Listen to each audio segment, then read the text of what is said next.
Bonjour Pookie. Bonjour Boogie. J'espère que vous allez bien. Rappelez à tous vos copains chiens et chats qu'ils peuvent retrouver toutes vos astuces et vos bons conseils sur le site pookieboogie.com et aussi sur votre page Facebook Pookie Boogie Pet Coach et sur la chaîne YouTube Pookie Boogie. Alors aujourd'hui, je veux vous parler de la diarrhée aiguë chez le chien et chez le chat. Alors déjà, c'est quoi une diarrhée? C'est une augmentation de la fréquence des selles qui sont molles, voire liquides.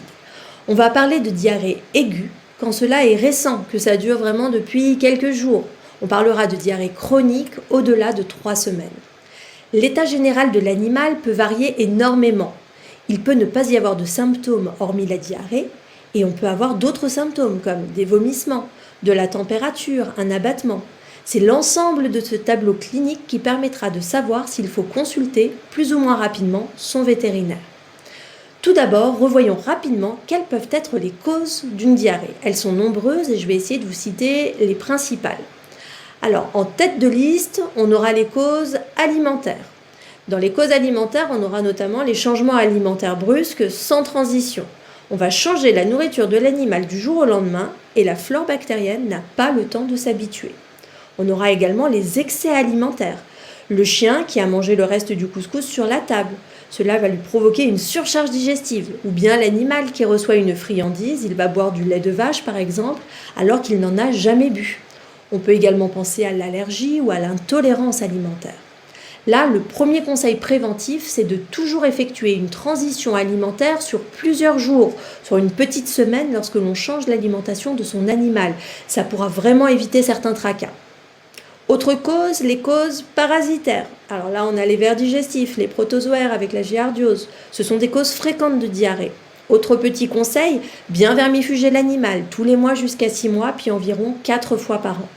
On peut ensuite citer les causes infectieuses, bactériennes, virales, avec par exemple un typhus chez un chat, une parvovirose chez un chien. On est sur des causes plus graves. On aura d'autres symptômes que la diarrhée et ces causes nécessiteront une visite chez le vétérinaire. On peut également citer les causes toxiques, les causes médicamenteuses. On peut avoir une diarrhée consécutive à un traitement antibiotique ou suite à l'ingestion de certaines plantes. On peut également ajouter à la liste l'ingestion d'un corps étranger. Souvent, cela sera accompagné de vomissements et cela nécessitera une prise en charge par le vétérinaire. Maintenant qu'on a vu toutes ces causes, quels sont les traitements quand on est face à une diarrhée? Ce qu'il faut prendre en considération, c'est l'état général de l'animal. Une diarrhée de moins de 24 heures sur un animal en forme n'est pas une urgence. Par contre, si l'animal présente d'autres symptômes, vomissements, il est prostré, il ne mange plus, là, il faudra consulter son vétérinaire. Si on suspecte une cause type excès alimentaire, changement alimentaire trop brusque, on peut commencer par une diète de 24 heures. L'animal doit continuer de boire pour compenser ses pertes hydriques. Puis on fera une reprise alimentaire progressive avec une demi-ration le lendemain avec sa nourriture habituelle. Le riz bien cuit et le poulet peuvent également convenir pour la reprise alimentaire le temps que les choses se règlent. Il faudra bien vérifier avec le vétérinaire le calendrier de vermifugation si cela n'a pas été fait depuis longtemps.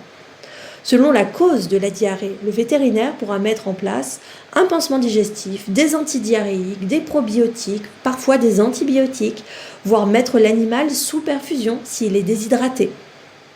Donc les causes de la diarrhée sont nombreuses. Ce qui est sûr, c'est qu'une vermifugation régulière, une alimentation de bonne qualité, sans changement brusque, vous permettront de limiter les risques de diarrhée aiguë. Il faudra consulter si la diarrhée dure depuis trop longtemps ou si l'animal a d'autres symptômes que la diarrhée. Voilà Pookie, voilà Boogie. J'espère que ce bon conseil sera utile à tous vos copains chiens et chats et dites bien à leurs propriétaires de leur faire une bonne gratouille de ma part. Je sais qu'ils adorent ça.